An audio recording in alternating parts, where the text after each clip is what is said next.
ಇನ್ನು ಮುಂದೆ ನಿಮ್ಮ ನೆಚ್ಚಿನ ಧಾರಾವಾಹಿಗಳ ಫುಲ್ ಎಪಿಸೋಡ್ಗಳು ಸನ್ ನೆಕ್ಸ್ಟ್ ಆಪ್ನಲ್ಲಿ ಮಾತ್ರ. ಒಟ್ನಲ್ಲಿ ನಿನ್ ನಂಬಿಕೆ ದ್ರೋಹಿ ಅನ್ನೋದನ್ನ ಧೈರ್ಯವಾಗಿ ಒಪ್ಕೋತಾ ಇದೀಯ ಅಲ್ವಾ? ನೀವ್ ಹಂಗನ್ಕೊಂಡ್ರೆ ನನ್ ತಪ್ಪು ಮಾಡಿದ್ರೆ ತಿದ್ದಬೋದಾಗಿತ್ತು. ಆದ್ರೆ ನೀನೊಬ್ಳು ನಂಬಿಕೆ ದ್ರೋಹಿ. ನಿನ್ನನ್ ತಿದ್ದೋದಲ್ಲ, ಕ್ಷಮಿಸ್ಲಿಕ್ಕೂ ಸಾಧ್ಯ ಇಲ್ಲ. ಶಿಕ್ಷೆ ಕೊಡ್ತೀರಾ? ನೀವು ನನ್ನನ್ನು ದಂಡಿಸ್ತೀರಾ? ನಾನಾ? ಆಹಾ, ಅಭಯ್ ನಿನ್ನನ್ನ ದಂಡಿಸ್ತಾನೆ. ನೀನ್ ಮಾಡಿರೋ ಪಾಪ ಮತ್ತೆ ನಿನ್ ಹತ್ರ ಮರಳಿ ಬಂದೇ ಬರುತ್ತೆ ಅಖಿಲ. ಆಗ ನಿನ್ನನ್ನ ಸುಮ್ನೆ ಬಿಡಲ್ಲ.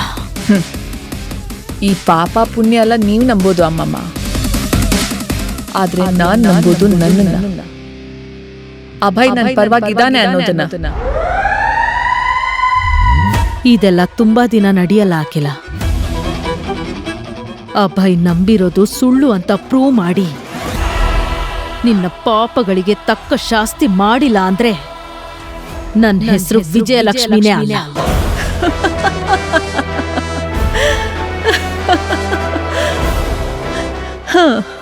ಟ್ರೈ ಮಾಡಿ. ನಿಮ್ ಕೈಲಿ ಏನಾಗತ್ತೆ ಅನ್ನೋದನ್ನ ನಾನು ನೋಡ್ತೀನಿ.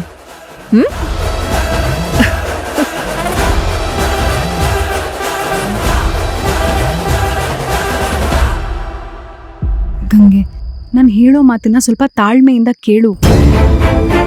ಹೋಗ್ತಾ ಹೋಗ್ತಾ ಎಲ್ಲ ನಿನಗೆ ಗೊತ್ತಾಗುತ್ತೆ.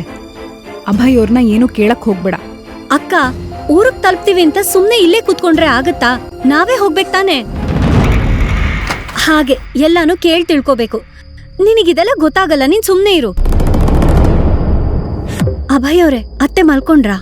ಹಾ, ಮಲ್ಗದ್ರು. ಅದ್ ಸರಿ, ಅತ್ತೆಗೆ ಮೈ ಹುಷಾರಿಲ್ವಾ?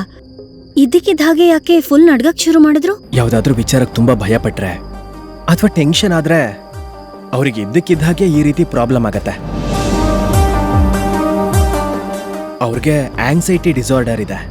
ಆ ಗಜೇಂದ್ರನ್ ಹೆಸರು ಕೇಳಿದ ತಕ್ಷಣ ಯಾಕೆ ಹಾಗೆ ಭಯ ಪಟ್ರು? ಅವನಿಂದ ತಾನೇ ಗೌರಿ ಅವ್ರಿಗೆ ಪ್ರಾಬ್ಲಮ್ ಆಗಿದ್ದು, ಅದಕ್ಕೆ. ಇಲ್ಲ, ಅಕ್ಕಂಗೆ ಮೊದ್ಲು ಅವರು ಧೈರ್ಯ ಹೇಳ್ತಿದ್ರು. ಆದ್ರೆ ಗಜೇಂದ್ರನ್ ಹೆಸರು ಕೇಳಿದ್ಮೇಲೆ ಭಯ ಪಡಕ್ ಶುರು ಮಾಡಿದ್ರು. ಅಂದ್ರೆ ಗಜೇಂದ್ರನ್ ಬಗ್ಗೆ ಮೊದ್ಲೇ ಅತ್ತೆಗೆ ಗೊತ್ತಿದೆ ಅನ್ಸುತ್ತೆ. ನೋಡು, ಅಮ್ಮ ಏನೇನೋ ಯೋಚನೆ ಮಾಡಿ ಹೀಗಾಗಿದ್ದಾರೆ.